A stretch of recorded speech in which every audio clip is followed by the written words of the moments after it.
Bom, já vamos começar. Já dei esses 5 minutinhos iniciais.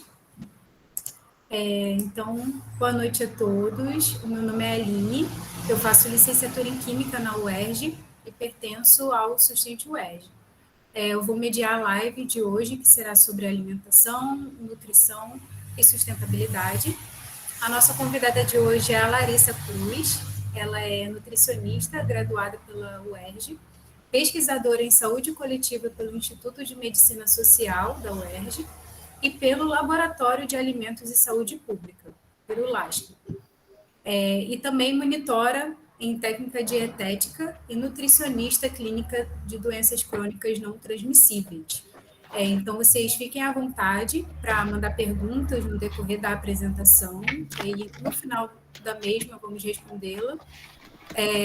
E também no momento das perguntas vou disponibilizar no chat um formulário de presença para ser preenchido, né? Então, vocês poderem receber os seus certificados. Então, Larissa, fica à vontade para falar mais sobre você, sobre seu projeto e também dar início à sua apresentação. Qualquer coisa eu estou por aqui de fundo. Tá bem.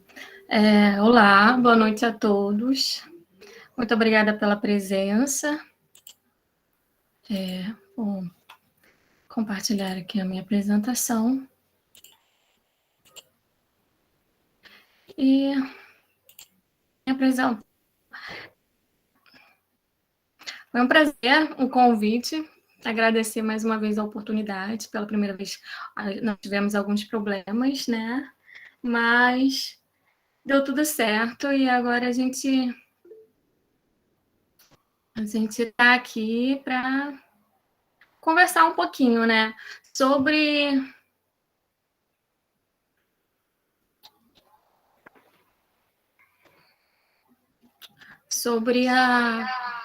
a minha apresentação. Deixa eu só tirar aqui. Certinho o som para você aí? Tá fazendo um pouco de eco no finalzinho. Pois é, tentando tirar aqui.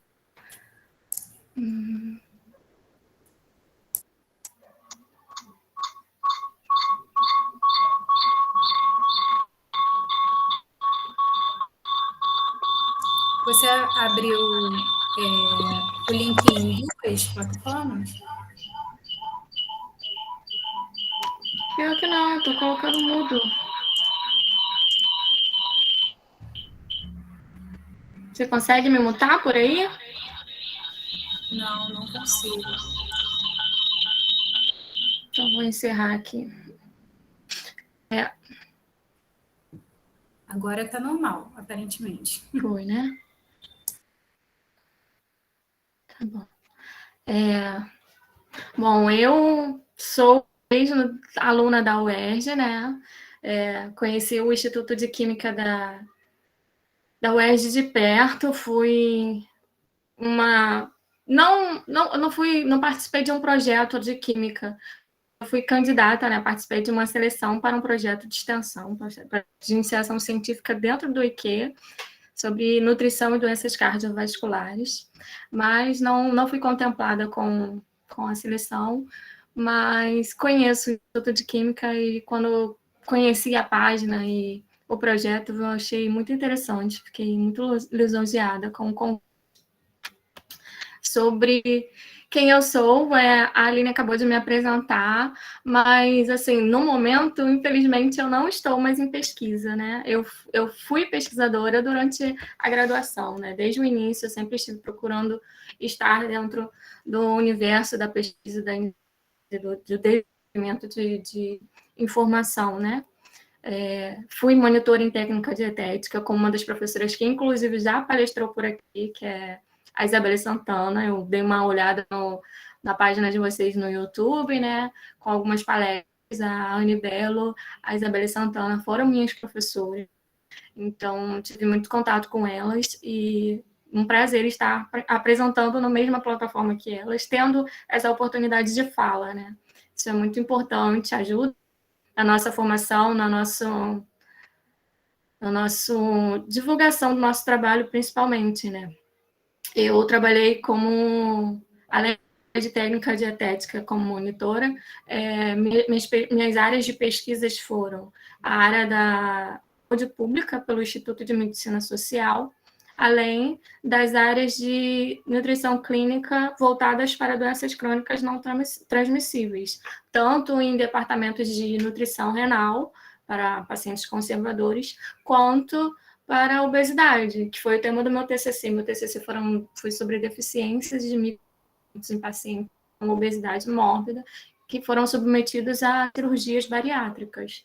Então, pela Policlínica Piquet Carneiro, né, e o Hospital Universitário Pedro Ernesto, todos os projetos desenvolvidos no âmbito da universidade, com a população do Rio de Janeiro, né. Então, é isso. Alimentação e nutrição praticamente é minha morada, e sustentabilidade é uma pegada que está começando a ter muita interação, ser muito visualizada, né? E a alimentação e a nutrição tem muito a ver com isso. Né? Foi muito complicado reduzir, para ser sucinta nesse assunto, mas a gente vai tentar, né? Qualquer coisa é só chamar, estou por aqui. Vamos começar, então. Sustentabilidade não é um conceito, né? Sustentabilidade é um termo que deriva do desenvolvimento sustentável. Esse, sim, é um conceito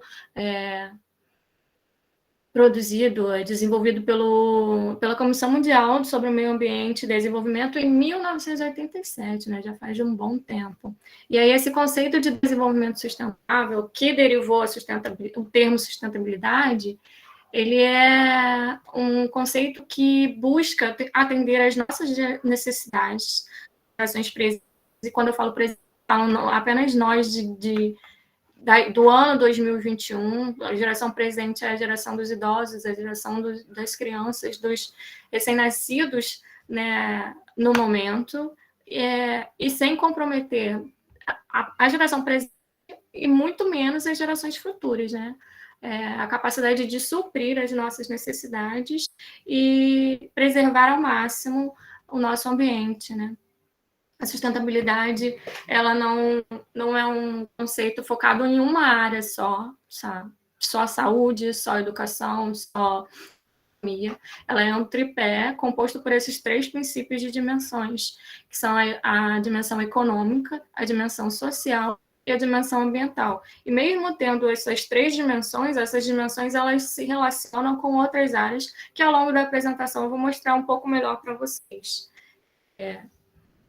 A social envolve as pessoas, suas condições de vida, a igualdade dos indivíduos, o bem-estar da população em geral, não somente a população humana, mas a população animal, a população vegetal, e até os micro-organismos, né? Todo mundo faz parte deste mesmo ambiente e a gente tem que ter em simbiose, em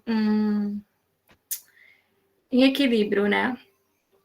O termo ambiental, ele diz respeito aos recursos naturais do planeta, a conservação desses recursos, a manutenção do meio ambiente, que a gente recolhe esses recursos, né?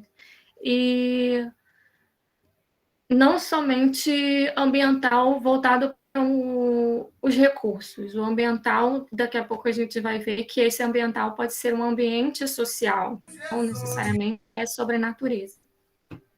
Alguma dúvida? Ouvi os ruídos.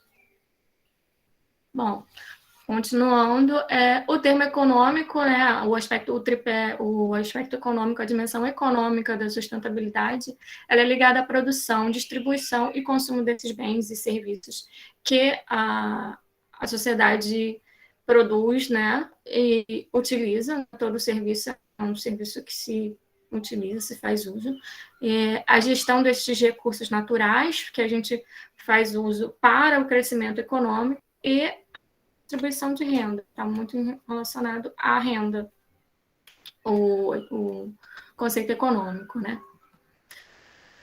Eu coloquei aqui do ladinho essa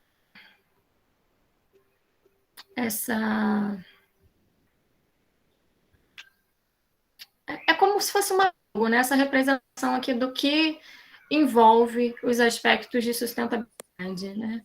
e sempre vai estar voltado para o meio ambiente, para a terra, e para o social, mas às vezes não é somente isso, né? Eu coloquei essa frase aqui do químico Lavoisier, que ele diz: na natureza nada se cria, nada se perde, tudo se transforma. Eu coloquei essa imagem de um carro, que é um carro que impacta, né? Ele praticamente já está fazendo parte da natureza, mas ele se perdeu economicamente, socialmente ele não está mais viável, mas ele não se perde, né?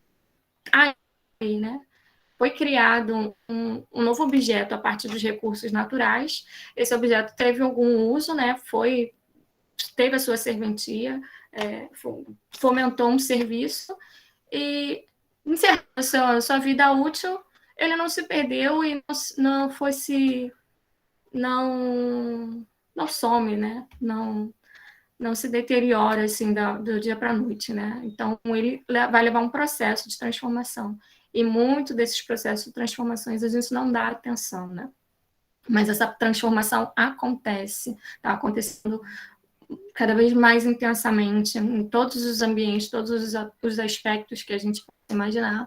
E ela, por mais que eu coloquei aqui, não tão rápido, mas se transforma. E aí o não tão rápido é mais para frente, será que não tão rápido assim? Dentro do aspecto do conceito de sustentabilidade, né, do termo sustentabilidade, ele surgiu a partir da Comissão de Desenvolvimento e a partir da ONU de 2015, a Organização Mundial e muitas outras nações, não só o Brasil, são 169 países envolvidos, formaram uma cúpula, né, um pacto global para começar a fomentar e começar a mobilizar recursos, políticas, ações para mudar a situação com que a gente vivia e com que a gente lidava com todos os aspectos da sustentabilidade, né, que são econômicos, sociais e ambientais, né. E aí são esses 17 os objetivos de desenvolvimento sustentável. Eu sei que já teve uma palestra aqui pela plataforma do Sustente UERJ sobre isso, né? Eu não vou me aprofundar nos objetivos, nas metas, em cada uma dessas, mas eu achei importante trazer, porque muitas dessas, vocês podem ver, todas essas em colorido nessa segunda apresentação, elas têm a ver com os recursos de alimentação. Sustentabilidade está envolvido com saúde, com acabar com a fome, que é uma questão política, né, erradicar a pobreza, mas também os recursos naturais, os recursos sociais, né, os fomentos, as formas como que a gente se distribui,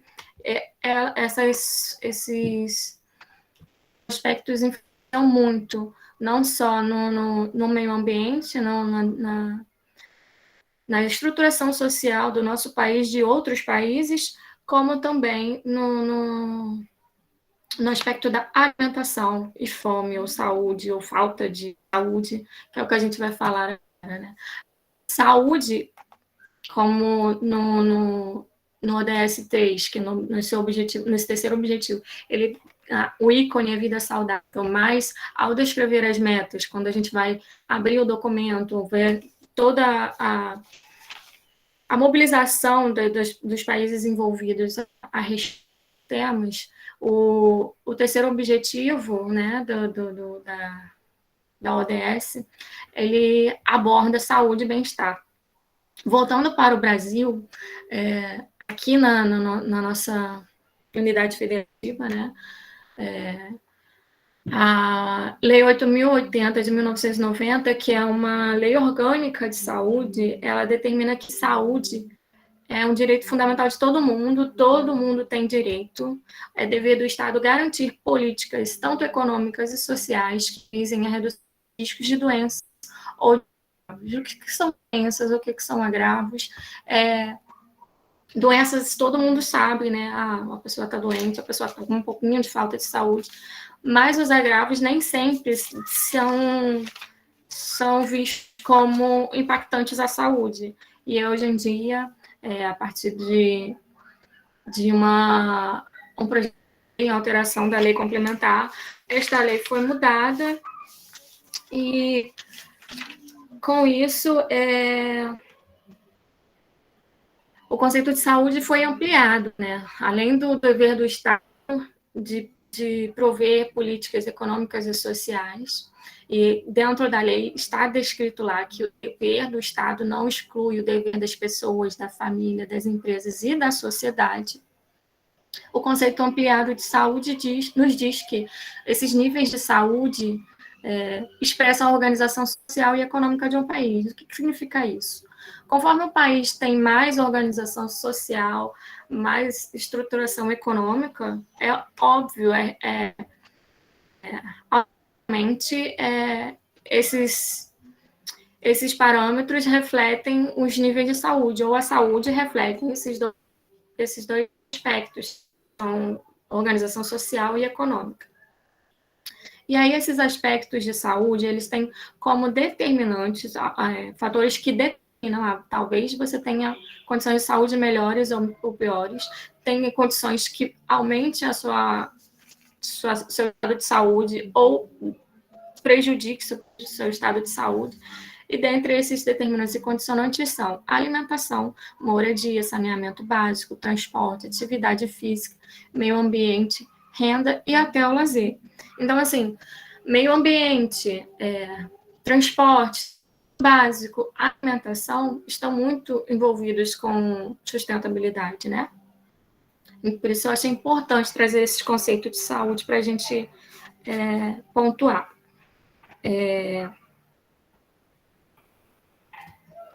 Dentro da ODS 3, voltados para a saúde, eles têm umas metas voltadas o último planejamento de metas era de 2015 para serem alcançadas até 2030, né? Então, eu trouxe dentro da ODS 3 algumas das metas são mais do que essas, são acho que 9 a 10 metas. Eu trouxe algumas metas, e as metas principais voltadas para a saúde são reduzir mortalidade materna, mortalidade neonatal, acabar com epidemias ou reduzi-las, né? Acabar com combater hepatite, doenças transmitidas pela água, doenças transmissíveis e não transmissíveis, principalmente do aparelho circulatório, tumores malignos, diabetes mellitus e doenças crônicas respiratórias. De prevenção e tratamento de problemas de abuso de substâncias de consumo de álcool nocivo.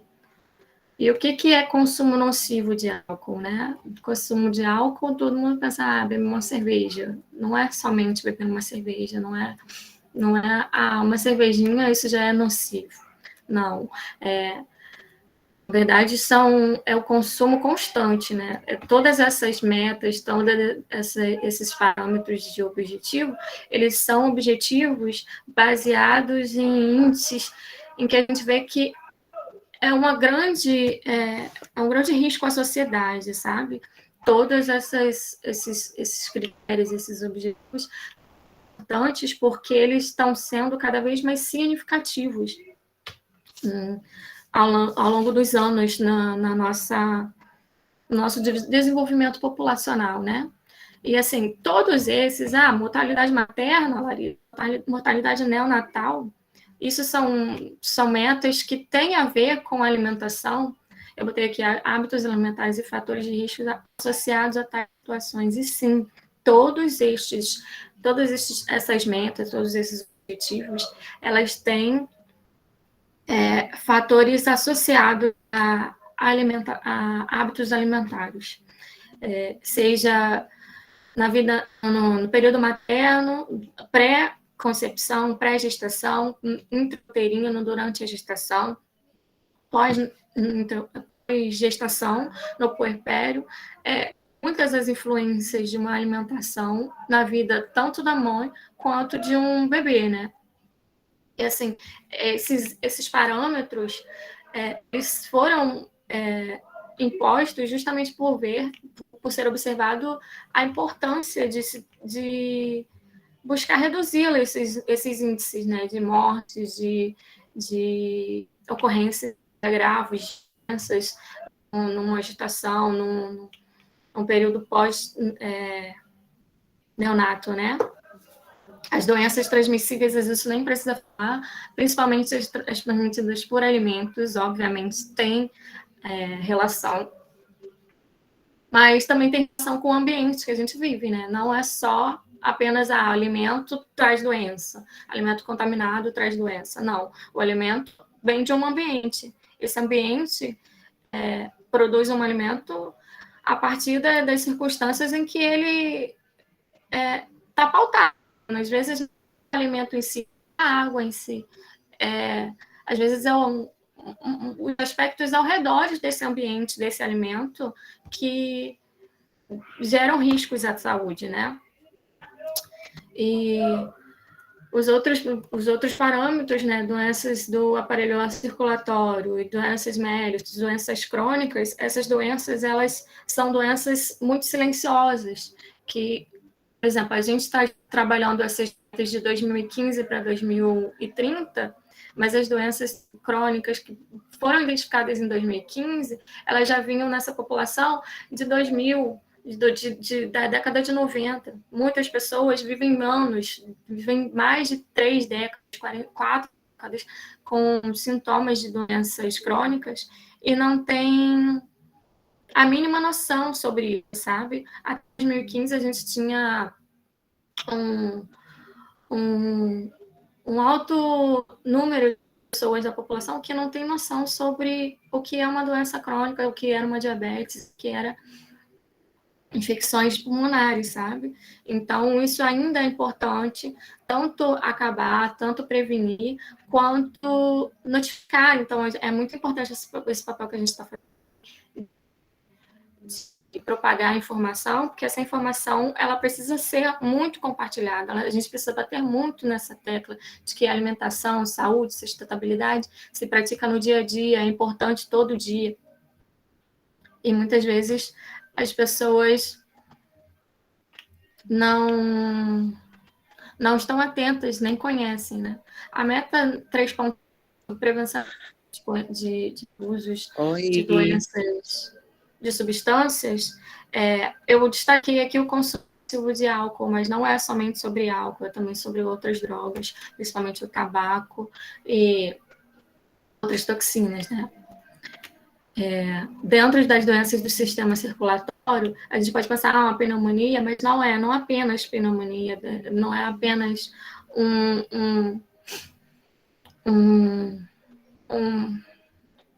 uma complicação circulatória local, só no pulmão. Olá. Não. Olá. Oi? Posso continuar? Bom, as doenças do sistema circulatório são muito mais abrangentes. Elas são doença arterial coronariana, insuficiência cardíaca, aterosclerose, a hipertensão, que todo mundo hoje em dia já conhece, e cardiopatia cianótica, né? São as principais, caracterizadas pelo CID do SUS, né? E voltando ao consumo de álcool, isso, como eu disse, essas pesquisas e planos e metas estabelecidos em 2015 foram pautados em muitos estudos anteriores, né, ao longo dos anos anteriores. Eu trouxe aqui esse de 2000, mostrando sobre o consumo per capita de bebidas em litros de álcool puro, não é de litros de cerveja, litros de alguma outra bebida destilada, não. Litros de álcool, apenas o álcool, fora todos os outros ingredientes que a bebida possa vir a conter. Que os índices populacionais, de acordo com os territórios, costumam consumir. Não sei se vocês conseguem perceber, mas no Brasil, dentre os consumidores, aqui ele está em quarto, consumindo de 7,5 a 9,99 litros por pessoa de álcool puro, não é bebidas alcoólicas, é álcool puro. E aí um outro estudo de esse é um estudo de 2005, no caso, né? Um outro estudo de 2012 levantou que o consumo per capita de cerveja, que é a bebida mais consumida no território brasileiro, chega a ser de 57 litros por ano por cada pessoa, né? Maiores de 18 anos, na maior parte das vezes, mas a gente tem que levar em consideração que nem sempre são só os maiores de 18 anos, né? Acontece, não temos registros, mas a gente sabe que acontece consumo de álcool cada vez mais precocemente por jovens menores de 18 anos. Dentro das doenças citadas lá nas metas da ODS 3, estava um controle de hepatites. A maioria das hepatites, elas são, sim, virais, né? Não são decorrentes de hábito alimentar, mas existe, por exemplo, a hepatite alcoólica, o consumo excessivo de álcool, que é um dos índices da ODS, é um dos índices de internação no SUS, dos índices de agravo. A gente vê muita ocorrência e, sim, precisa ser trabalhado, precisa ser observado. Isso são índices de 2012, 2009, 2005, a meta de 2015, mas nós já estamos em 2021 e ao longo desses anos as coisas costumaram atender para mais, né? Ou mais positivo ou mais negativamente, né? Voltando para o aspecto de alimentação versus nutrição, voltei com a frase, né? Nada se cria, nada se perde, tudo se transforma, porque dentro da alimentação a gente tem dois conceitos diferentes, alimentação e nutrição. Alimentar-se é o ato voluntário de fornecer alimentos ao organismo, e muitas vezes, às vezes, as pessoas fazem isso de forma automática, né? Não dando a devida importância para o ato de se alimentar, para o ambiente em que se alimenta, para as intercorrências, os fatores externos que interferem nos alimentos e na alimentação em si, né? E a alimentação, diferente de nutrição, nem sempre a pessoa tem controle sobre, né? E a nutrição, menos ainda. Depois que você ingere o alimento, esse alimento é transformado por processos mecânicos, bioquímicos e fisiológicos que você não tem controle nem simplesmente vai para o seu organismo, né? Nutrição sendo a ciência dos alimentos, dos nutrientes, da ação e interação dos alimentos no nosso corpo, do equilíbrio relacionado à saúde, à doença, ao processo pelo qual o organismo ingere, digere, absorve, transforma, utiliza e elimina essas substâncias alimentares, é um processo, é uma ciência de muitas descobertas, né? De muitos fatores inerentes que interferem. Muitas das vezes, as pessoas focam em nutrição como é só comer, e não é só comer, né? Tem que comer ou antes do comer, ou pós-comer, ou comer ao longo do tempo, comer local, e a nutrição ela pode ser usada de uma forma boa ou de uma forma ruim, né? Eu coloquei aqui esse mundinho cheio de dejetos, cheio de lixo, porque às vezes a gente come, a gente se nutre ou a gente se alimenta e não se preocupa com os aspectos decorrentes desse ato, né? E que a gente faz constantemente. A gente se alimenta de 5 a 6 vezes ao dia. Todo mundo precisa se alimentar. Todo mundo precisa se nutrir. Até os micro-organismos têm as suas formas evolutivas de se nutrirem, né? E tudo gera impacto. Por mais que a gente pense assim, eu sou uma bala, foi só um refrigerante, foi só uma latinha de sardinha, como está aqui na imagem, uma água, tudo tem impacto, né? A partir tanto o ambiental e o econômico são os mais gritantes no momento, né? O social, a gente costuma fingir que não está vendo, né? Às vezes as discrepâncias entre as desigualdades, entre os valores agregados ao ato de se alimentar, mas o ambiental e o econômico, ele costuma ter impactos sobre todo mundo, independente de outros aspectos sociais e demográficos, né? Seja no continente europeu, no americano, africano ou asiático, qualquer um dos continentes, qualquer pessoa sofre com os aspectos econômicos e ambientais que o ato da população em si gera, né? Voltando assim para a população e alimentação, ainda focado na ODS, que é um dos objetivos mais importantes para a gente, um estudo de vigilância sobre fatores de risco e proteção para doenças crônicas, né, que é um estudo feito anualmente. Em 2018, revelava que os índices de obesidade seguiam crescendo a um aumento de cerca de 67,8%. O que significa isso? A obesidade é um país que era de 11,8% em 2006, em 12 anos, de 2006 para 2018, 10, 12, né? Em 12 anos, ele passou de 11,8% para 19,8%. Esse aumento equivalente a 67,8%.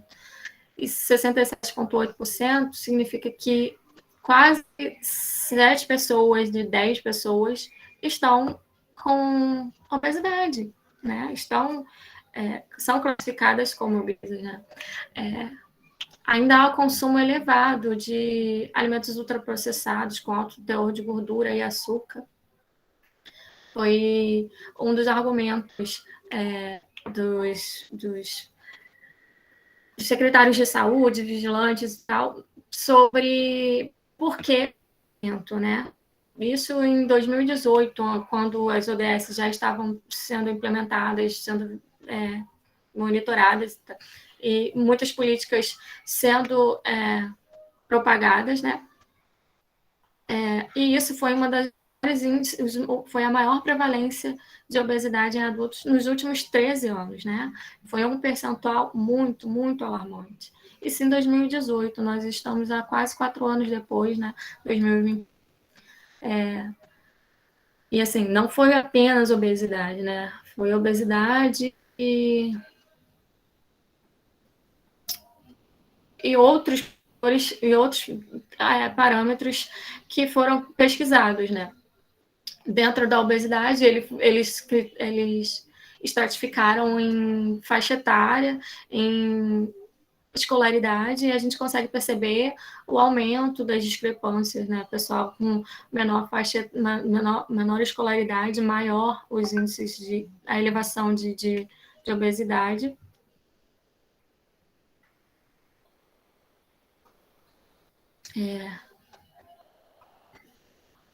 Desculpa, gente, eu tive uma notificação importante aqui.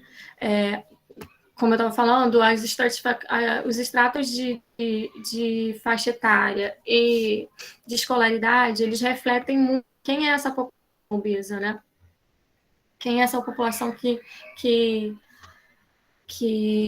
sofre, né? Ou que tem sido mais influenciada pelos hábitos sociais e alimentares que a gente pode ter, né? A população pode ter escolhas, mas às vezes essas escolhas não são pautáveis para todo mundo.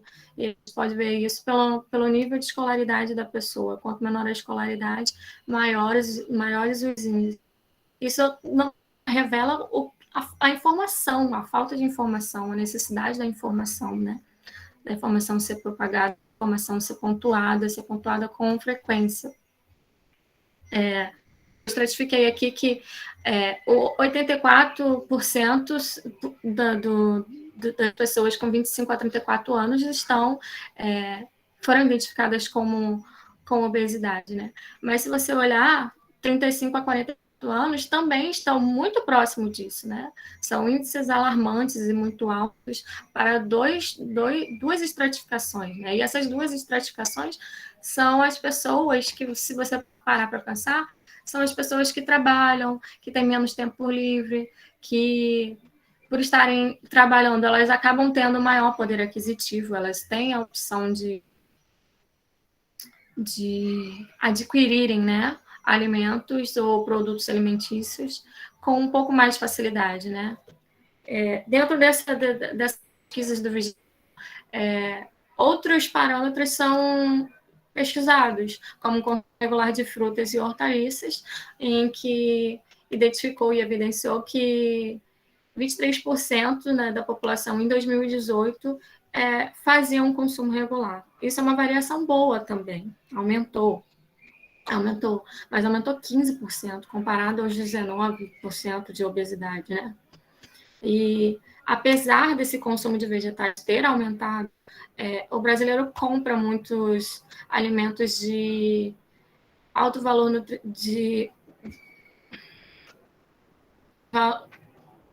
muitos itens calóricos, né, alimentos de alta densidade calórica e valor nutricional. Falei, alimento é uma coisa, nutrição é outra. O valor nutricional, ele ele é muito importante, justamente porque ajuda a combater esses agravos, essas incidências de doenças, né?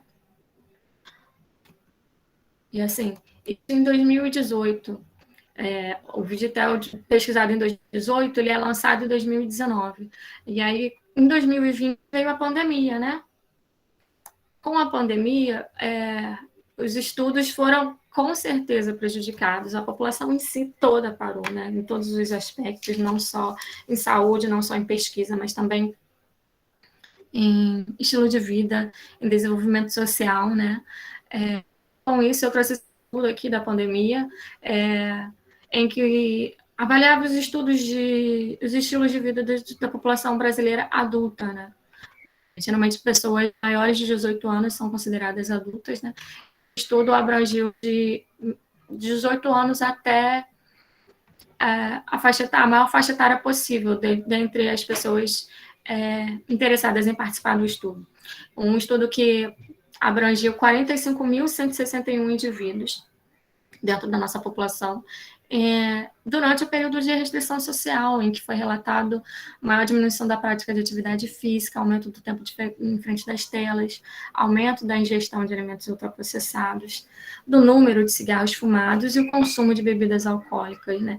Isso basicamente resume tudo que eu mostrei sobre aquelas metas, né, que eram 5, só da Objetivos de Desenvolvimento da ODS 3, né?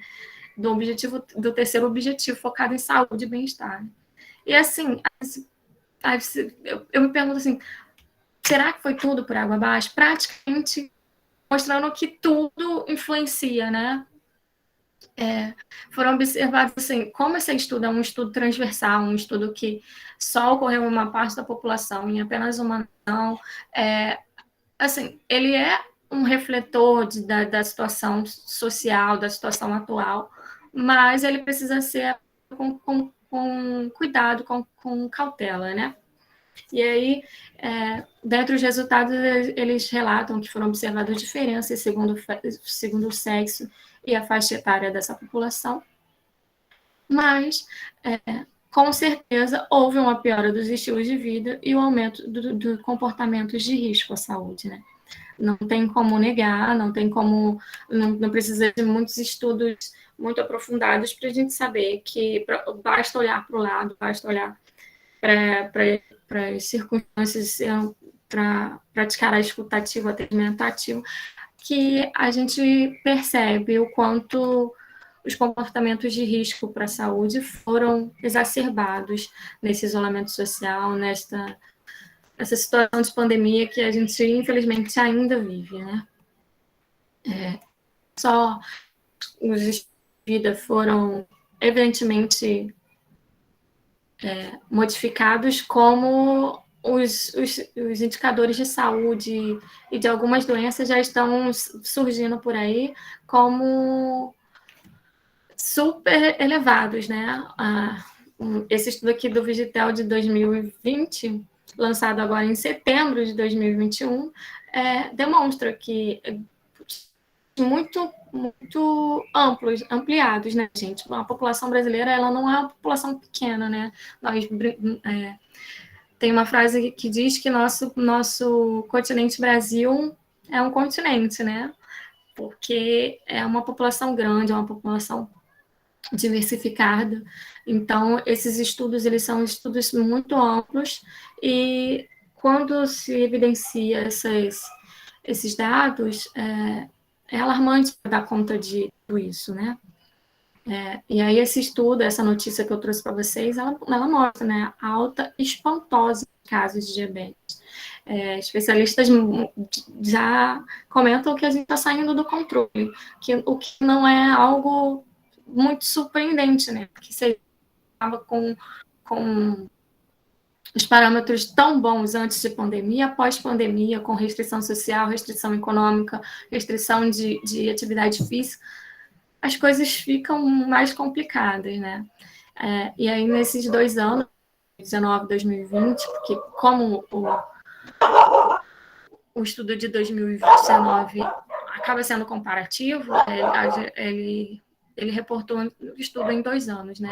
E aí englobou a comparação à população mundial, né?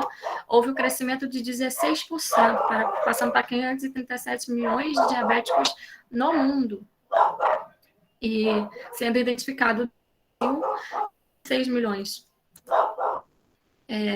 E assim, além de ser uma pesquisa ampla, pesquisa que bem densa, essa pesquisa do Vigitel, durante o ano de 2020, que foi o ano da pandemia, ela foi uma pesquisa menor, sabe? Esses dados de 16 milhões de pessoas com diagnósticos de diabetes apenas no Brasil, ele pode ser até maior, porque a pesquisa que costumava ser feita de janeiro a novembro de 2009, dos anos anteriores, em 2020 ela foi feita apenas entre janeiro e abril. E com isso, 15,2% dos brasileiros, por exemplo, referiram consumir refrigerantes quase todos os dias. E aí, refrigerante é um dos indicadores de consumo, porque ele reflete muito aqueles alimentos que eu citei anteriormente como de alta densidade energética e baixo valor nutricional, o que reflete muito no estado nutricional do paciente depois, né? E, assim, esse índice de 15,2% é um índice bem grande, bem alarmante. Outro índice bem elevado, que era de 18,9, algo do tipo, em 2008, né? Tá lá, ó, 19,8 de obesidade. Ele agora se evidenciou 21,5 da população. E é essa parte da população, não é uma população inteira, né? É um estudo amostral, por uma parte da amostra, em um período de tempo reduzido, comparado a outros estudos. Então, assim, é um dado alarmante demais para ficar sendo negligenciado, né? Então, assim, a gente precisa conscientizar as pessoas todos os dias, em todas as refeições, em todas as mídias, em todos os hábitos, em todas as práticas. Precisa trabalhar a consciência de que precisamos nos policiar, né? Como eu coloquei lá nos direitos e deveres da população ou do Estado, o direito da população em ter saúde, ele não exime a necessidade de que o indivíduo tenha consciência sobre seu corpo, seus hábitos, sobre os impactos que isso vai demandar à sua saúde, né? E, assim, o indivíduo, ele faz parte da sociedade. Se ele tem impactos negativos, esses impactos negativos não são só dele, é social, né? E quando são oriundos da alimentação, advindos da alimentação, que a alimentação é uma coisa que a gente faz com tanta frequência, com constância, a gente deveria buscar trabalhar isso com maior constância. Da mesma forma que a gente se alimenta com constância, a gente deveria trabalhar isso com constância. Mas, infelizmente, não é a consciência da população. Por isso, a importância da gente sempre pontuando, sempre propagando ambientes como esse de diálogo, de divulgação de informações concretas, informações relevantes, divulgando estudos densos, importantes tanto para a população quanto para algumas faixas etárias, algumas populações específicas, né? E aí, continuando, voltando para a questão da sustentabilidade, alimentação, nutrição e sustentabilidade, elas estão inclusas dentro de sistemas alimentares, né? A alimentação em si, ela deriva de sistemas alimentares, né? Nosso mundo tem 7 bilhões, né? Tinha 7 bilhões de pessoas no mundo, devido à nossa organização, nossa capacidade de nos desenvolvermos, né? E, geralmente, pelas organizações de sistema de saúde, sistemas alimentares, sistemas econômicos. E dentro do sistema, dos fatores relacionados à alimentação, a gente tem esses sistemas alimentares, que são atividades relacionadas desde a seleção de sementes, como caso alguns não saibam, existe no mundo um banco de sementes para preservação de sementes, né? Porque a gente corre o risco de não ter sementes daqui a alguns anos ou em alguns eventos adversos, né? Então, assim, desde a seleção e armazenamento de sementes, a produção em si, plantio,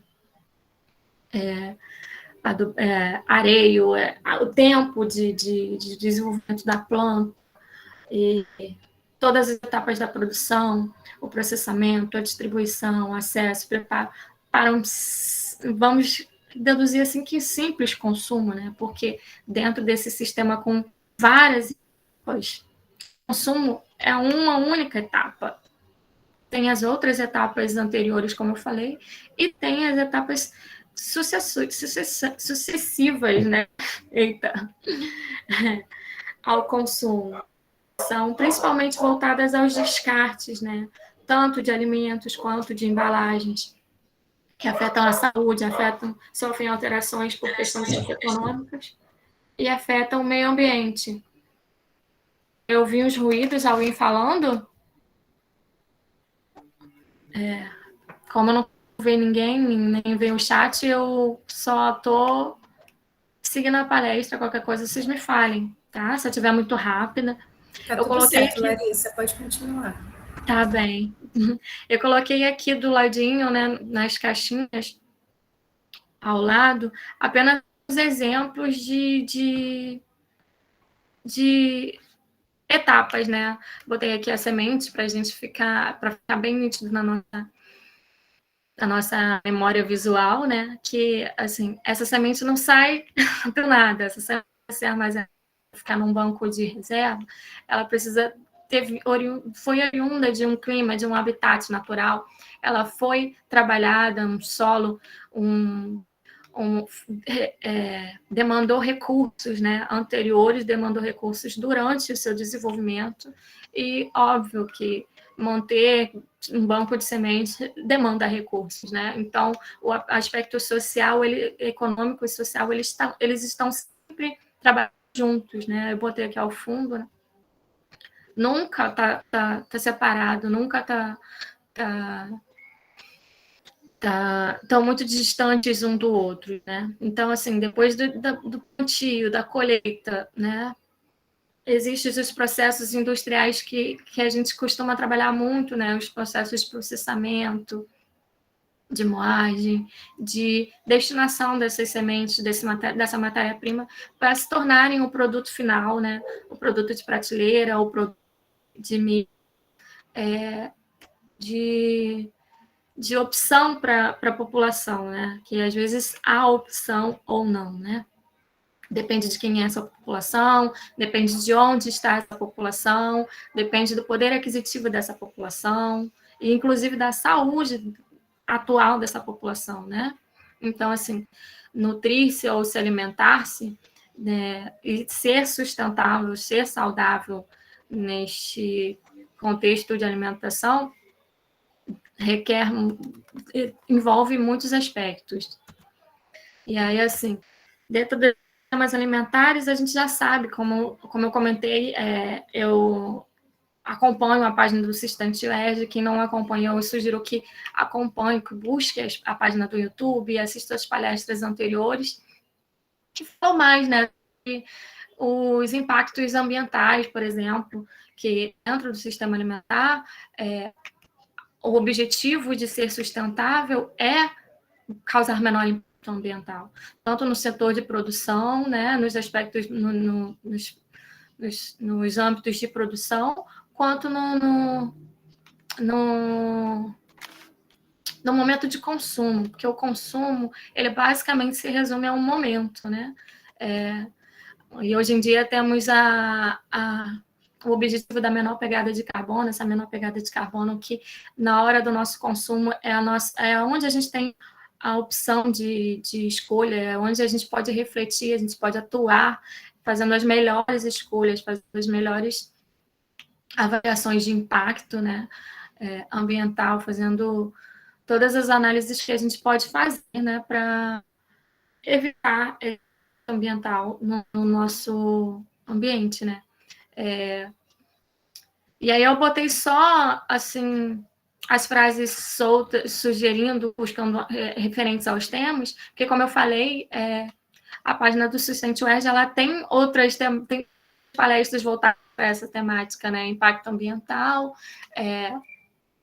desperdício de alimentos, né? E aí, por isso, eu não botei muito texto, não exemplifiquei muito, não expliquei muito. Só que, como eu falei, o sistema alimentar, desde a produção lá com a lavoura, deixa eu beber uma aguinha, gente, pessoal. Um instantinho. Desde a lavoura, desde os sistemas agropecuários, né? Nós vivemos num país que tem uma grande cadeia de desenvolvimento pautada nessas produções, né, tanto agropecuárias tanto de origem animal quanto de vegetal, né? Então, são temas que são importantíssimos para nós, que têm muita relevância na nossa sociedade, né? E que acontece o tempo todo. Parece que está muito longe da gente, mas não está.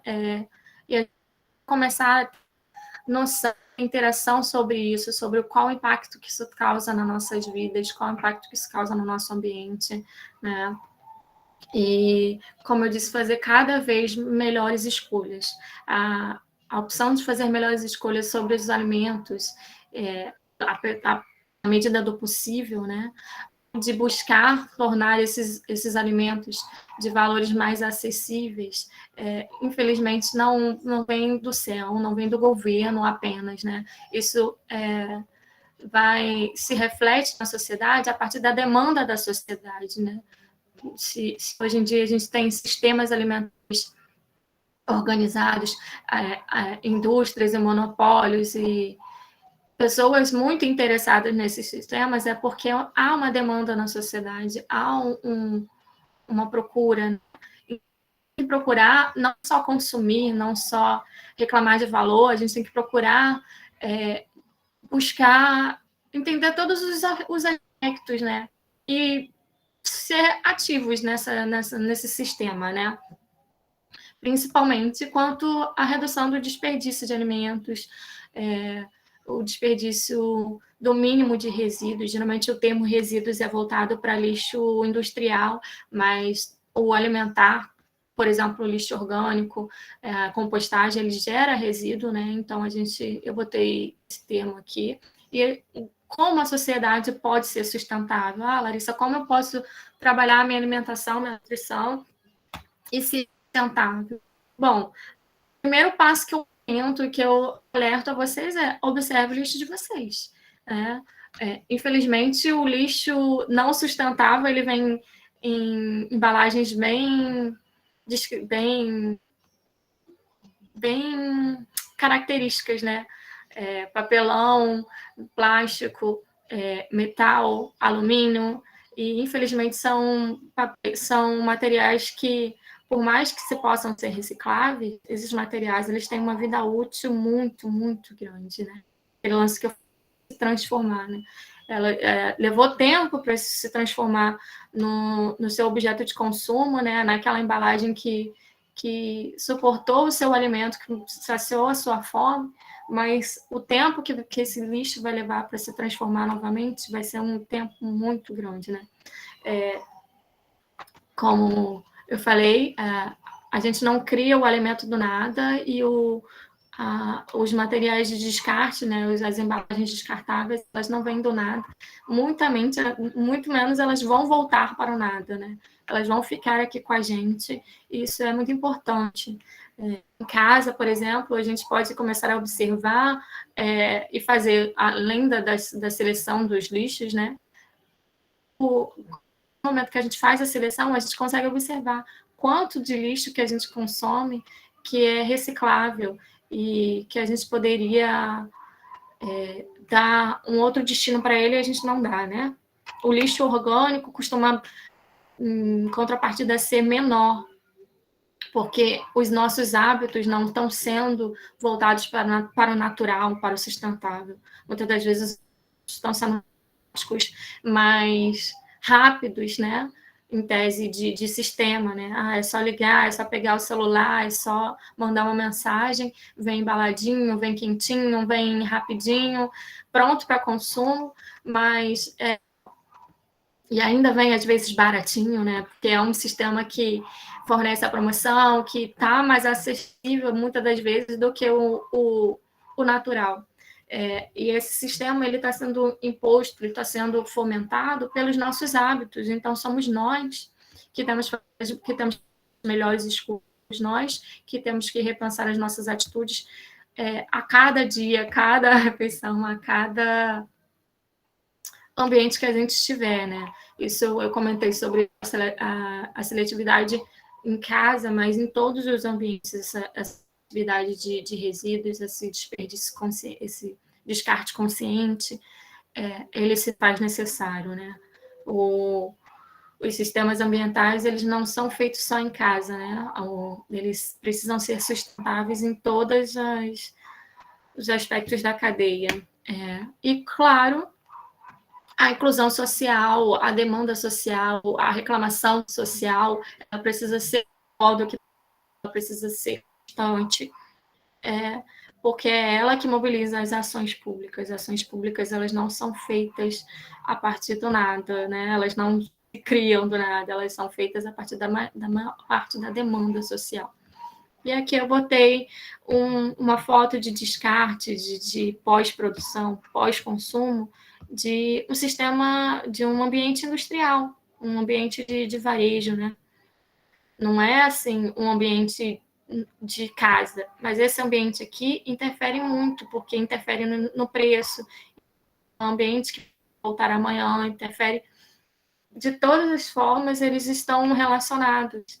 E assim, quando você vai lá e compra, você não está preocupado com como está esse ambiente, como ficou esse ambiente depois que você saiu. São poucas as pessoas que têm essa visão, né? E assim, a gente precisa que muito mais pessoas estejam envolvidas nessa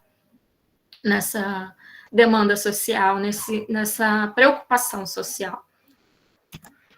E voltando para o aspecto de menor impacto social, né, menor impacto ambiental, seja de produção ou de consumo, eu citei uma rede de varejo, um ambiente de comércio que geralmente está mais perto das nossas casas, dos nossos lares, dos nossos trabalhos, mas a proporção é muito maior, né? Então, assim, são muitos os conceitos, são muitas as redes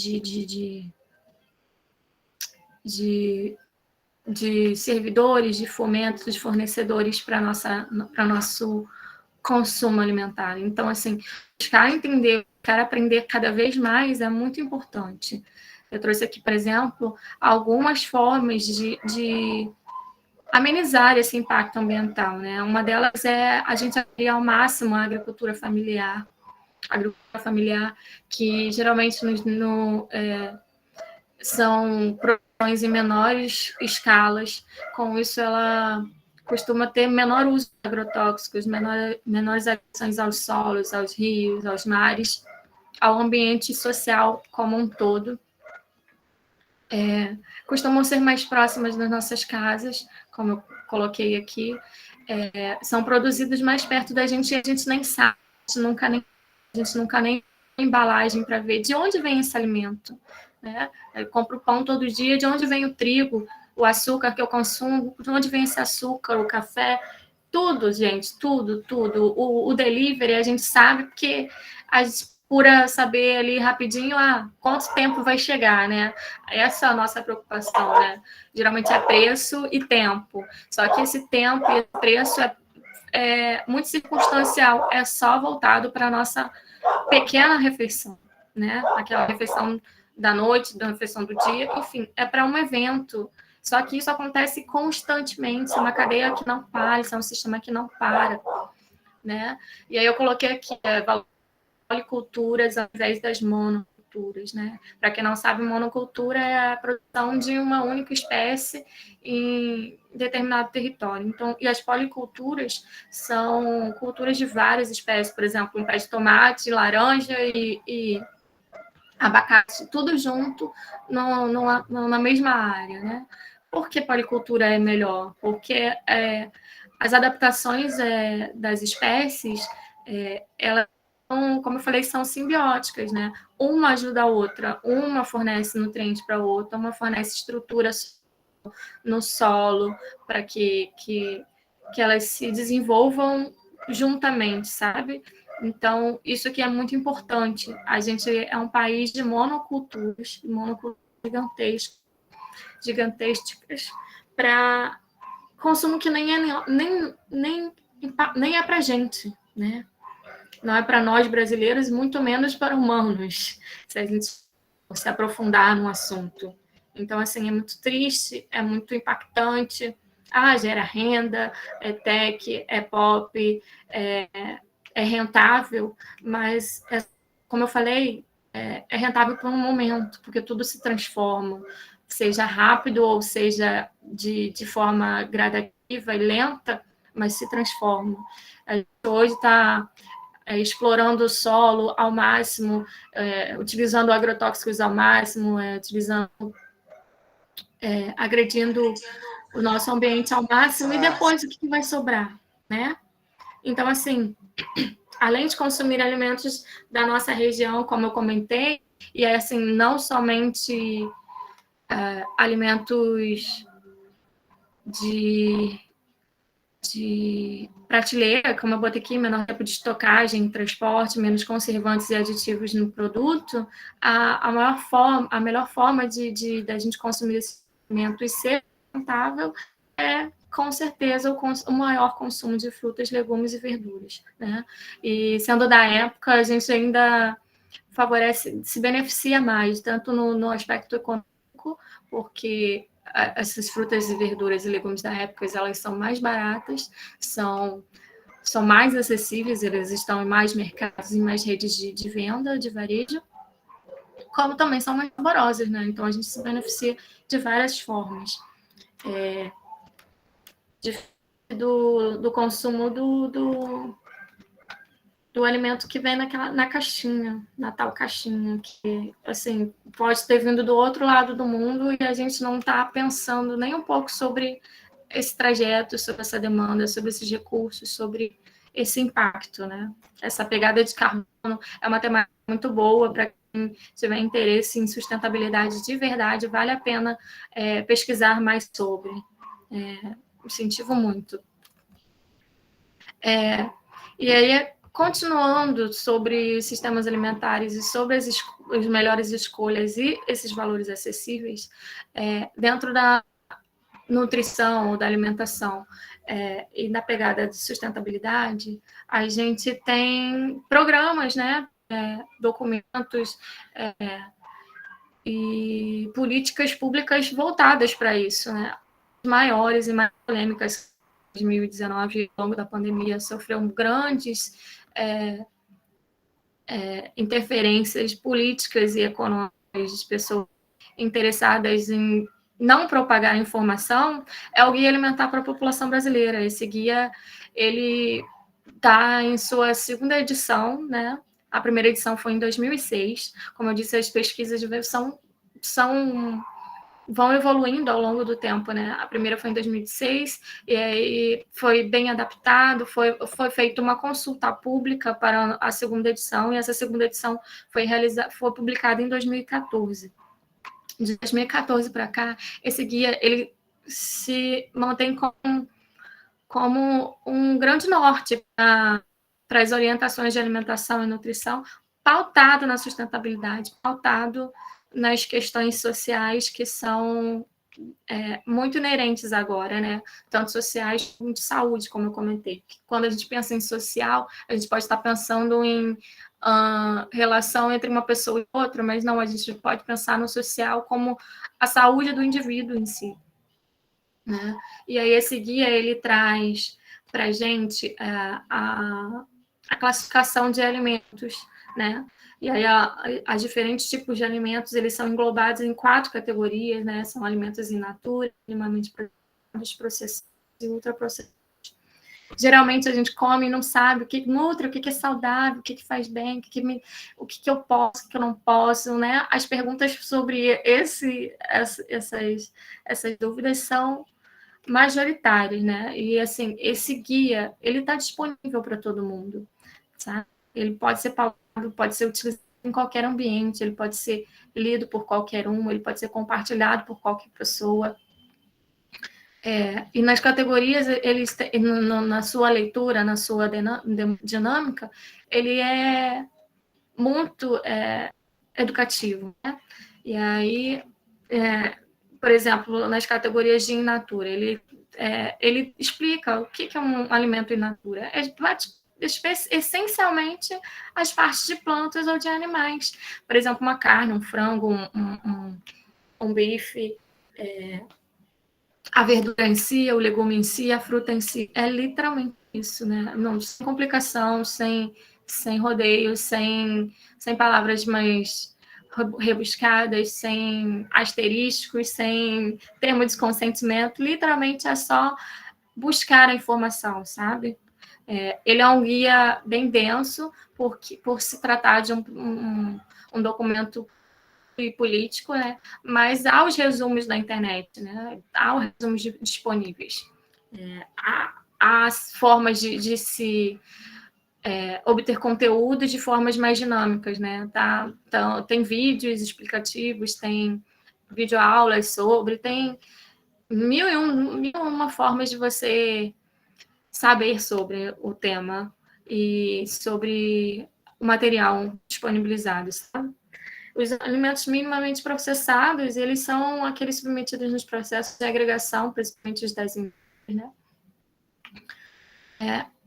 São ao alimento original, né? E aí eles sofrem, às vezes, processo de moagem, limpeza, pasteurização e ficam prontos para serem disponibilizados para venda ou para consumo, para transporte, para armazenar e ser consumido com segurança, né? Por exemplo, o arroz, ele é limpo, ele é moído, descascado, embalado, até chegar no mercado. Arroz, feijão, lentilha.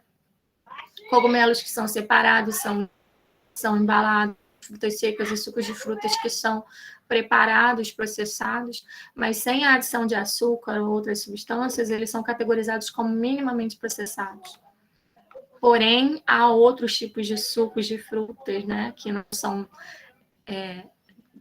em si sucos, né, por causa dos seus teores de fruta e seus teores de aditivos de outras substâncias aderidas, né, mas isso é uma categorização de ultraprocessado e que a gente vai chegar lá, né? E aí, assim, no guia, ele tem muita ilustração, ele tem muitos exemplos, ele tem exemplo das refeições, ele tem exemplo de tipos de semente, né? Castanhas e nozes, sal ou açúcar. Tem muita informação interessante que vocês possam conhecer, passar a conhecer ou passar a pensar em conhecer, né? Porque é isso, a gente planta semente para ser pensada em ser conhecida futuramente, né? Bom, os alimentos processados, eles são fabricados com adição de sal, com adição de açúcar, para tornar esses alimentos duráveis, né? Super palatáveis, não somente mais palatáveis, né? Super palatáveis e atraentes. É como a demanda nutricional mudou, como a transição alimentar se estabeleceu, né? Esses alimentos processados, a indústria veio trabalhando isso, não foi de hoje, não foi de ontem, né? A gente vem com evolução industrial desde antes da guerra, durante o período de guerra mundial, das guerras mundiais, isso aqui foi massivamente influenciado, pesquisado, foi muito investimento nesse tipo de processo, né? Alimentos processados e ultraprocessados, torná-los duráveis, torná-los palatáveis, torná-los atraentes. E, assim, de que nunca mais se extinguiu, né? Obviamente não vai se extinguir, né? As pessoas se conhecem, se adaptam, gostam, e é assim que a indústria se estabelece, é assim que a indústria cresce. E estuda a população, influencia a população e as pessoas não sabem, né?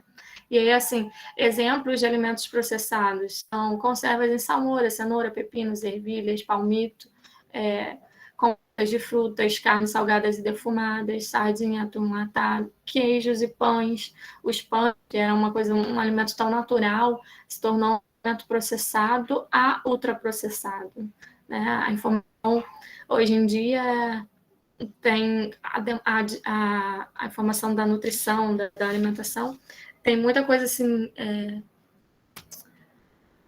como é que eu vou falar?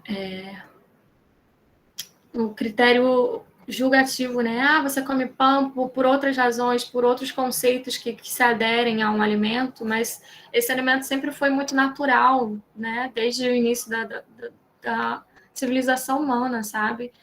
Os queijos também. Só que os processos que eram para ser naturais, para fazerem bem, eles se tornaram tão processados, tão ultraprocessados, que hoje em dia a gente precisa ter muita noção sobre como que a gente consome, o que tem para o nosso consumo, o que tem acessível e como que a gente pode melhorar essas nossas escolhas, né? E aí, principalmente, voltados para evitar os alimentos ultraprocessados, que são, em geral, com pouco ou nenhum alimento inteiro, que sobra lá, naquela formulação, resíduo de uma matéria-prima natural, né? Um dia ele foi natural.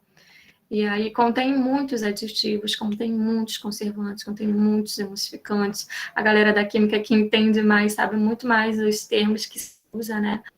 O códex alimentar que a gente usa para vigilância de alimentos é imenso, né? Tanto que a própria política de rotulagem de alimentos arrumou uma forma disso virar código para se tornar mais prático para eles e mais indecifrável para a população, que é o que eu falei, a informação não divulgada, isso é uma forma muito viável para eles, né? Mas só para eles, né? Só para a indústria, só para determinadas áreas de interesse, né? Não todo mundo, não é a população, não é para o bem do desenvolvimento ambiental, social, cultural.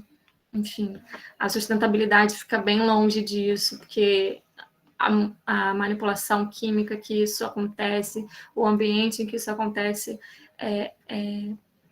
gera muito impacto, né? E aí, por exemplo, alguns exemplos de alimentos ultraprocessados que estão, desde essa pandemia, muito presentes nas nossas refeições são os biscoitos, salsichas, geleia, sorvetes, chocolates, molhos prontos. Molhos prontos eu não estou falando de um molho rosé, um molho de temperos naturais, não, de temperos naturais, ou molho rosé que você põe aleatoriamente em momentos oportunos, não. É os molhos prontos que estão presentes constantes, né? O ketchup, a mostarda, a maionese, enfim.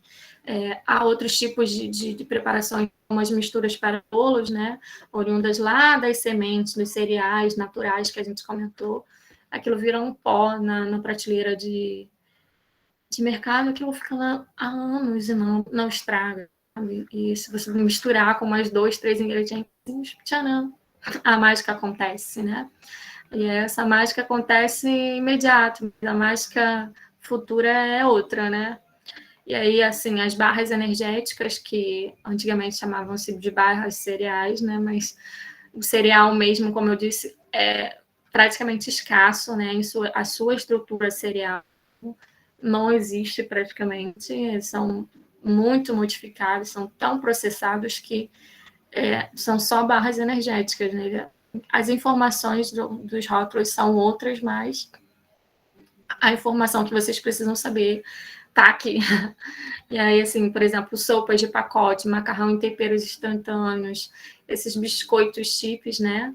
Que não preciso nem comentar, os refrigerantes, produtos congelados e prontos para aquecimento, como pizzas, hambúrgueres e nuggets, com certeza estão inclusos nessa categoria e com certeza nas prateleiras dos mercados acessível, né? E assim, eu botei aqui um exemplo, né? Desculpa pela imagem não muito de muita qualidade, eu tive uns interpostos aí com a questão do nosso cronograma da palestra, então eu tive que dar uma adaptada, né?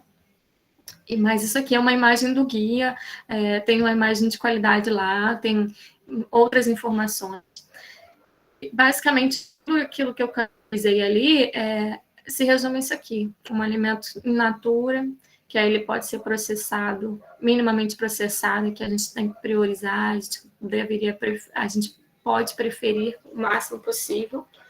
Um alimento processado, que está acessível, que a gente não pode abominar, que a gente não pode dizer que não é alimento, que é lixo, que não entra na nossa dieta, julgar a quem consome, mas assim, sempre que possível a gente pode reduzir, a gente pode pensar em reduzir. E o ultrapassado, que como eu falei, né, esses produtos alimentícios, eles foram gerados e eles estão disponíveis por questões de demanda, então, assim, se outras pessoas consomem, a gente, infelizmente, tem o pesar de pensar, poxa, que pena. Isso é de grande impacto futuramente, se essa pessoa consome muito isso. E o que eu posso fazer por mim, pelo meu ambiente, pelo ambiente familiar, pelo ambiente que eu transitar, é evitar e propagar, evite, né? É isso que a gente pode fazer todo dia, né? Isso é sustentável, isso é uma alimentação e nutrição consciente, porque aqui nutriente praticamente não tem, né? Aqui tem algumas fontes energéticas que praticamente não é interessante para o nosso corpo.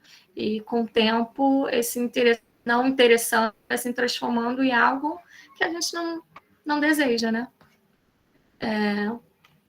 Isso aqui é a regra de ouro do Guia Alimentar para a População Brasileira, né? Prefira sempre alimentos in natura ou minimamente processados e preparações culinárias, ao invés dos alimentos ultraprocessados. Preparações culinárias, gente, são nada mais ou nada menos do que todas as comidas que a gente faz. Praticamente tudo que a gente faz em casa, que a gente compra nos restaurantes, são preparações culinárias, né? Todo alimento que a gente modifica, que a gente forma uma refeição, que a gente forma um cardápio, um menu, aquilo ali se tornou uma preparação culinária. Às vezes são junções de várias, ou às vezes é uma só, mas são preparações culinárias. O bolo, por exemplo, que às vezes está a mistura lá na prateleira, que é ultraprocessado, o bolo é uma preparação culinária, que pode ter alimentos in natura, alguns minimamente processados, ou ele pode ser completamente ultraprocessado, né? E aí a gente tem que estar em constante vigilância, em constante atenção sobre o que a gente usa para nos nutrirmos e nos alimentarmos. Dentro do guia alimentar, né, as boas escolhas que eles sugerem incluem valorizar a cultura alimentar. Como eu disse, o nosso Brasil é um Brasil continental, né? Então, de norte a sul, as variações, as diversidades são imensas, né? Então, cada cultura, cada local tem as suas preferências, as suas particularidades, e isso não foi extinguido no guia, isso não foi padronizado para todo mundo comer um tipo de biscoito, beber um tipo de bebida, todo mundo comer apenas um padrão alimentar. Não. O guia incentiva a variação ao máximo, né? A valorização cultural e a variedade de alimentos, né? A alimentação privilegiada em alimentos in natura, como eu comentei, variada, contemplando os diversos grupos de alimentos, né? Como eu comentei também. A gente não come só biscoito, a gente não come só fruta, a gente come cereal, a gente come leguminosa, a gente come fruta, a gente come hortaliça, a gente come verdura. O ideal é que seja sempre assim, sabe? Ou na maior parte das vezes, não seja 5 dias de bebida de garrafa, um alimento de pacote, e sim 5 dias de refeições completas, refeições variadas, refeições culturalmente ricas, né? E o guia também ele faz menção à tradição, né? Já que faz parte dos hábitos alimentares do brasileiro consumir comidas muito diversas. Né? Nós somos um país com muita diversidade, a diversidade faz parte da nossa tradição e que está se perdendo baseado numa vitrine, numa prateleira, numa tela de celular ou numa prateleira que não é nem um pouco sustentável, né? Então, a gente tem que pensar isso todos os dias, em todas as refeições que eu cometer. Larissa, como que você me sugere ou me indica uma forma de começar essa alimentação saudável? Não precisa ir muito longe, como eu disse, o próprio guia, ele é propagador desse tipo de prática, que é a alimentação adequada e saudável. E aí ele traz aqui 10 passos para alimentação saudável, né? E aí, dos critérios, né? Os outros, a maior parte a gente já abordou, alimentos in naturas, evitar processados, incluir minimamente os óleos e os ingredientes culinários nas preparações com cautela, com consciência, né? Comer com regularidade e atenção. Isso é um aspecto de social, né, e ambiental, né, valorizando o ambiente, valorizando a cultura de comer no coletivo, comer com pessoas, comer junto com as pessoas, não comer junto com uma tela, não comer sozinho, não comer isolado. A gente se isola da pandemia, não por causa dos nossos hábitos, né? Não pratiquem esse tipo de hábito, evitem ao máximo, né? Porque isso também gera impacto na nossa saúde, né? E aí, estimulando as compras, né? Sobre o tipo de compras, comprar qualidade, comprar priorizando as in natura, desenvolver, exercitar, praticar as habilidades culinárias, que isso está se perdendo, a gente está perdendo essas habilidades, a gente está perdendo essa cultura, esse conteúdo todo, por mais que a gente hoje em dia tenha tudo na internet, seja de um bolo a um suco, tudo que você pesquisar na internet, como fazer, onde comprar, o que comprar, a gente não tem mais esse interesse, essa prática infelizmente está sendo perdida e ele remete a essa prática numa forma de estimular, né?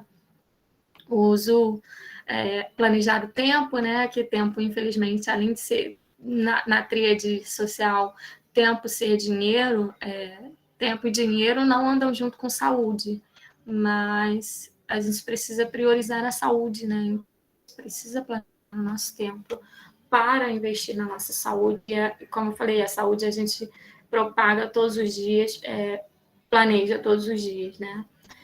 Dá para pensar alimentações quando fora de casa, em locais que servem refeições feitas fora ou feitas com o máximo de alimentos integrais, naturais, saudáveis, e ser crítico quanto às informações. É um dos passos que eles orientam, né? Que nós orientamos, né?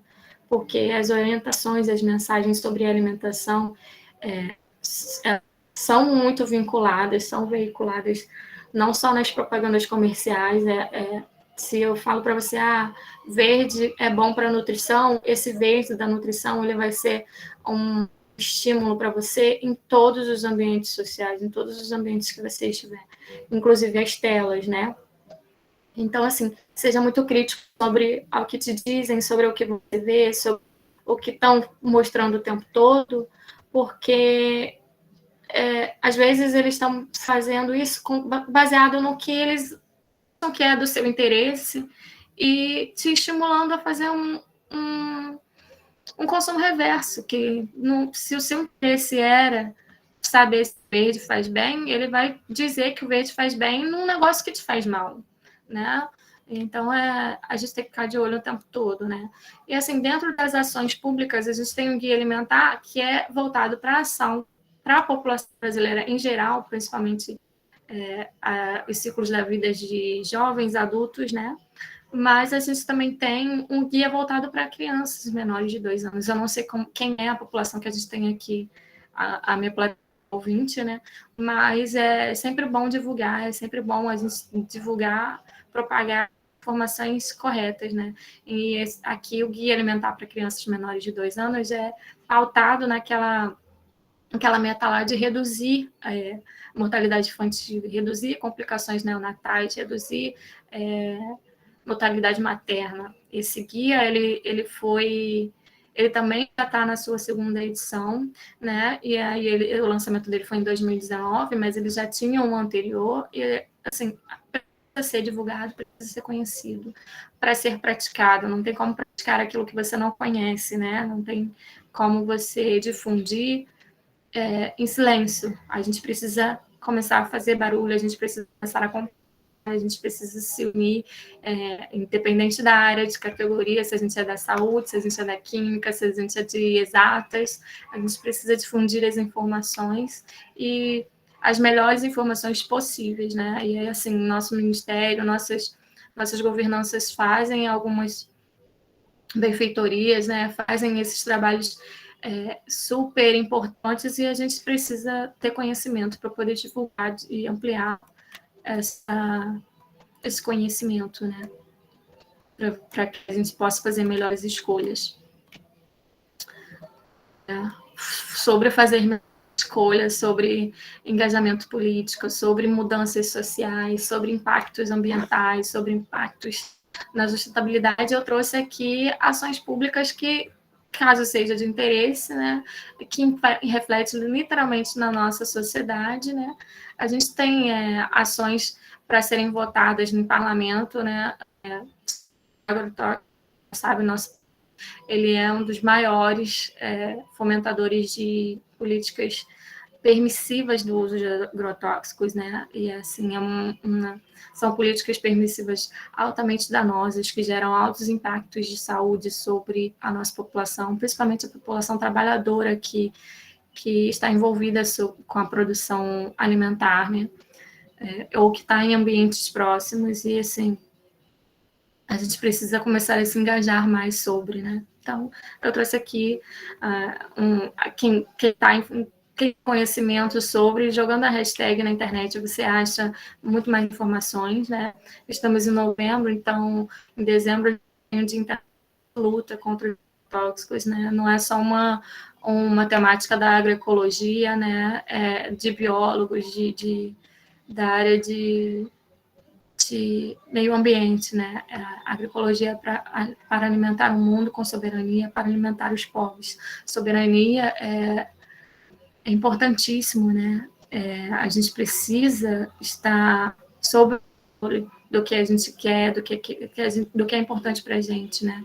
Não estar subalterno, submisso ao que querem impor para nós. Então, a gente precisa se informar, a gente precisa estar atento a esse tipo de informação, a esse tipo de política que a gente pode estar engajado. Isso aqui, geralmente, tem petições, tem abaixo-assinados, tem campanhas públicas, todos três são de instituições não governamentais, são de instituições que envolvem categorias profissionais, pessoas sérias, não é boato, não é balela, assinem, divulguem, compartilhem, se informem, porque é muito importante buscar saber. Como eu disse, a demanda da nossa população reflete a nossa situação, né? E aí, assim, bebida açucarada, como eu já falei, se faz mal para a saúde, que é algo que já está mais do que, sei lá, escancarado nas informações. Eles ainda querem argumentar que não, né? Mas a gente acredito que, espero que ninguém aqui termine a palestra com dúvidas sobre se fazer para a saúde, e tem que ter mais imposto, né? Se a gente for buscar saber, se a gente for buscar entender sobre os impostos, sobre as isenções fiscais, as isenções de tributos, quem mais se beneficia do nosso prejuízo, mas também se beneficia de isenção tributária, sabe? Então, isso é justiça, isso é sustentável, isso faz bem para quem, isso não é algo que a gente tenha que ficar calado, a gente precisa buscar saber e o máximo possível o quanto antes, né? Então, trouxe como um ponto de manifestação de interesse e para estimular o interesse de todos, que vocês busquem saber ao máximo possível sobre, né? Sim, ainda sobre informações, ser crítico sobre informações, voltado para a temática de nutrição, que eu falei para vocês que nutrição é uma ciência, é muito ampla, né? Tem muito conceito, né? E aí, assim, a indústria faz muito bom uso disso, né? Bom para eles, né? Não para a gente, né? Isso aqui, por exemplo, é um amaciante, o outro é um produto de beleza, produtos cosméticos com denominações, com características oriundas de benefícios naturais da alimentação, das coisas naturais, dos benefícios naturais, das propriedades naturais, eles utilizam para prol de produtos de cosmético e saúde, né, e consumo. E assim, muitas das vezes eu pergunto, cara, se a pessoa acredita muito na informação propagada com isso, sabe? E quando a gente fala, e você come um gengibre, você toma um suco de limão, você toma um suco detox, como que está o vitamina C, a pessoa esquece de dar importância, sabe? Então a gente tem que pensar muito sobre, sabe? Sobre qual informação a gente recebe e pratica e sobre qual informação a gente está deixando passar. Porque como a gente viu lá, né, as transformações acontecem e as coisas não sempre saem muito boas, né? Assim, zero necessidade de a gente ter detox de desodorante, da gente ter detox amaciante e a gente não ter o gengibre acessível no mercado, a gente não ter a vitamina C disponível nas frutas, nos legumes, não ter um preço acessível, né? Então, assim, a gente tem que começar a fomentar a acessibilidade para quem não tem, né? Por meio de doações, por meio de reutilização, por meio de compartilhar o máximo possível, não só informação, como tudo que agregue, né, para o ambiente social, ambiental, né, e econômico. Não tá tudo envolvido, só um termozinho inventado, não é uma questão pontual, não é uma modinha, sabe? É algo amplamente importante. E aí é isso, gente. Sobre alimentação, nutrição, sustentabilidade, o que eu quero dizer é que a alimentação, para ser saudável, ela cabe em todas as opções, ela te propõe o poder de escolha, ela é equilibrada, ela é variada, de acordo com o momento, o ambiente, ela tem interação com as suas condições sociais, né? Atendendo principalmente às recomendações de macro e micronutrientes, fibra, vitamina, minerais, compostos bioativos. Isso aqui tudo é nutrição dentro da alimentação, tá, gente? E aí ela pode sim ter um termo conceitual categorizando como vegetariana, como vegana, como mediterrânea, como DEST, que é a dieta propagada para pacientes com hipertensão, sabe? Não vamos criar preconceitos, como vegetarianos, veganos, com um termo, por exemplo, uma segunda sem carne, porque isso é saudável, isso é sustentável, e assim, às vezes a gente está jogando mais e ouvindo menos, se atentando menos ao que é importante, e a gente está sendo muito influenciado sobre o que não é legal, não é saudável, sabe? Modismos alimentares, práticas de nutricionismo, como mostrei ali nos produtos de beleza e pessoal, né? Isso literalmente é nutricionismo, né? Um desodorante detox não faz sentido. Viver uma vida baseada em consumo influenciado, baseada em uma dieta restrita, low carb, low fat, e o consumo influenciado super, hiper proteico, sabe? Suplementar dentro de cápsulas, dentro de um potinho que não pode pegar luz, um potinho que não pode, que depois de aberto ele só dura 30 dias, 50 dias, 60 dias. Você atentem as informações, gente. Tudo isso a gente precisa ser muito crítico, sabe? Super, hiper proteica, de verdade. As práticas alimentares têm sido assim quando a gente vai estudar a fundo os pacientes, as influências, e a gente fala assim, gente, tá tudo de cabeça para baixo, tá tudo muito extremo, sabe? Se você tiver a oportunidade de não ser extremista, né? Não ser restritivo, não ser influenciado, seja mais crítico que você puder, porque nesse momento de informação prática, rápida, de 8 segundos, de 15 segundos, em todas as telas, em todos os ambientes, tem muita informação equivocada, tem muita influência errada, gente. Então, vamos ser críticos, vamos ser conscientes, vamos buscar informação, não vamos ter vergonha de falar, não vamos ter vergonha de perguntar, porque isso é muito importante, isso aqui o impacto é grande, social, ambiental, de desenvolvimento, sabe? Vamos estar atentos a esse tipo de informação. E é isso. No final eu botei só um adendozinho sobre todas as orientações que eu tentei trazer nessa palestra para vocês. E espero que vocês gostem. Se eu conseguir dar play.